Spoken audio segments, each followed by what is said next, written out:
So the first thing I want to do is ask, is there anyone here who doesn't know what Rio plus 20 is? Because it's the kind of thing where you keep talking about in acronyms and shorthand, and I just wanted to make sure that everyone knows what Rio plus 20 is. Everyone knows. Does anyone know what's what? I don't mind if you re-explain it. Rio, those two cities and numbers. Okay.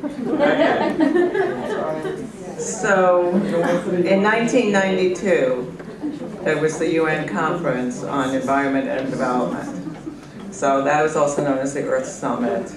So we're coming up on 20 years later. So that's been a long time.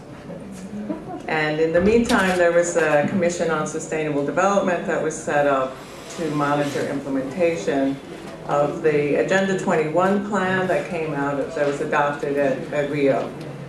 And then at the same time, there were 3 treaties that were signed, not ratified, but signed in Rio, on the climate change, on biodiversity, and on desertification. So those are the 3 Rio conventions that Natalia was talking about, coordination.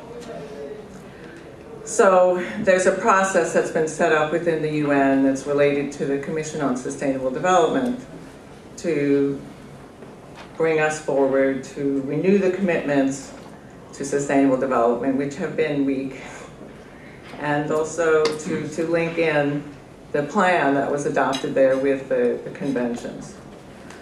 So there wasn't very much in the Agenda 21 on energy for a variety of reasons, that it was too controversial to bring up. There was a lot on gender, though. There was a whole chapter on women. So we need to, in the meantime, there's been quite a bit more on women and energy and gender. But so we need to bring that up, and we also to look at these themes that were mentioned. There's a green economy and also international environmental governance. So what I'm going to talk about is the civil society planning. So ENERGIA is on, there's a steering committee for women's participation in Rio Plus 20. So one of the things that was set up was that there were 9 major groups recognized at Rio, and then through this whole 20 years or 19 years of the Commission on Sustainable Development. So in the discussions, well, first in I guess 2001, and then in 2002, which was the 10 years after, and then through in 2006 and 2007, ENERGIA played a role as an organizing partner, bringing in issues of energy, and then working with WEDO as a partner on climate change. So here's Sheila speaking on behalf of women of the world, at least the civil society. And there are other partners that we're working with, and so bringing in information from a number of other different organizations. So energy is just a part of a much bigger discussion. So Sheila had asked me to talk a little bit about our advocacy. I won't go on very long about this, but we spent quite a bit of time trying to explain the links between gender and energy. Fortunately, things have moved on, so now energy is being asked to talk about how to mainstream gender rather than just saying why should we pay attention to gender and energy.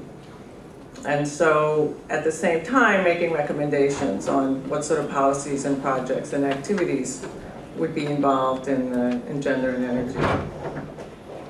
So I won't go much into these organizing steps, but basically it was to compile evidence through consultations at the national level, and then bring a team together. I'm very happy to be able to see many of the people who were part of the team now, I haven't seen for a while. Come to the UN, work together. It was sponsored by CEDA.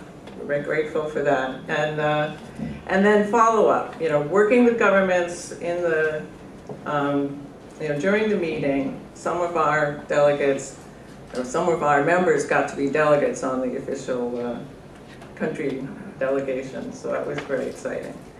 And then we tried to follow up at the national level. So there were a few things that we focused on. One is to build an evidence base. So many of you have seen the publications.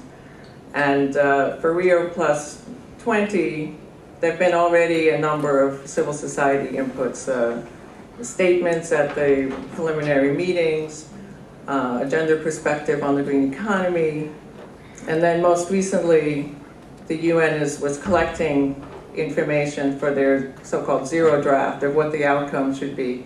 They got 600 submissions from civil society, including from the women's major group, with our piece on that. So, but the next thing on the bottom here, the next step that I see that's most important, and I've been talking to some of the people in the room about this, is to, in following up on the evidence base, to try to capture these lessons, to try to capture the information about the projects, and to bring that together to show what's being done, the breadth of the kinds of things that have been done, the activities, the projects, the policies, and to present those as models, to provide good practices, but also to showcase some of the things that could be scaled up.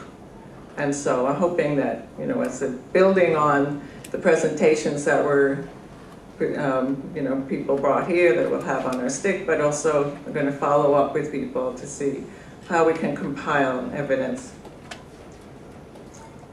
This was something that was very important in our, again, with the CETA money provided travel funds. It's very hard to get travel funds.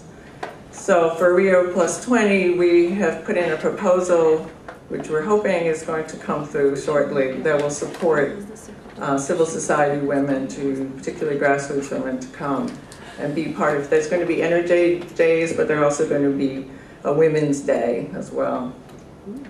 And then this is very important to strengthen our links with government officials who are on the delegations. The non-government groups don't have a chance to put in language in the text except through a government. And so we're happy to have government representatives here, and we hope to build on other connections through this process. And then also working closely with the other partners who have similar interests, including many of the groups that are here.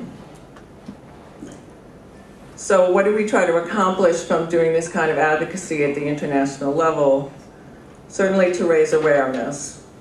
The text is very important. If you can get a hook at the high level, international level, in the policy statements and in the planning, then at the national level or the local level, women have something to say, well, this came out of an agreement, an international agreement. So that's very important.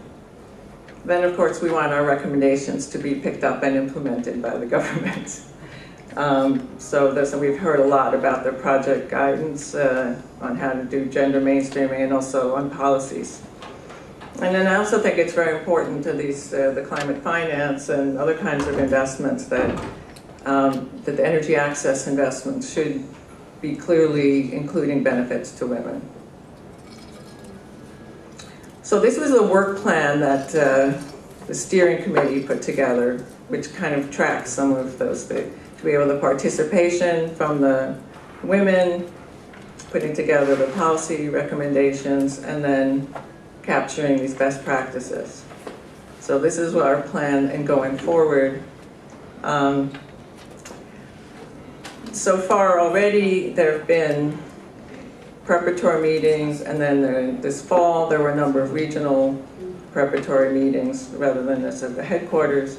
So I'm not going to read this, but Nocifo was up on the screen here, though that actually wasn't at the Africa preparatory meeting. It was another related meeting. But we were very impressed with Nocifo up on the big screen. So. But this is language that she was able to get in. Also, Sabina Mensah from Ghana is also part of this working with the steering committee. I don't know if she's still here. No, she's gone too. Oh, yeah. So she and I are both going back to New York because there's a preparatory meeting that starts on, well, actually tomorrow night in New York with a reception with UN Women, who we're working quite closely in New York with the the civil society group with the new UN Women. And so we have a joint side event in New York on Thursday and a reception tomorrow night. So this is the language that's now from the women's major group in the zero draft. So whether this will be picked up, whether we can get governments to support this, to make sure that it's in the text, that's the big challenge for us now. But we at least, have to negotiate with the whole group of women to make sure that we have the energy access language in here. So that was our most recent activity. So then when we go to New York, it's on Thursday and Friday, there'll start to be some discussions about, I think, more on the procedures for how governments will decide what's going to be in this outcome document. So we need to work with all our partners, with UN agencies, UN Women, UNDP, the governments, to try to make sure that this gender and energy language comes through, and then that also that there are real outcomes from it, that it's not just language, that there's commitments. So this is just the timeline. We're well into the preparatory process. So really the next big open meeting is in March. There are these informal meetings in January and February. And then before you know it, it's June and we're already in Rio. So there's a lot to do, a lot of preparing. And I'm really hoping that this meeting is going to energize the network so that people will be presenting their information, their projects, and then we can put those things up on the ENERGIA website and also compile them and use that in different ways to call attention to these issues. So I just wanted to give these, there's some printouts in the back that have these websites. But some of these are interactive. The ones that Women on the Road to Rio +20, that's something that we do set up, and it's not just it's a discussion site as well as providing information. And then if people want to get involved, you can go on the women's, it's actually a carryover, so it's the CSD Women's Major Group email list. But there's, so anything that comes up, then you would be kept informed of all the activities as they go along. Or you can join the steering committee too, and really get into it. That's it.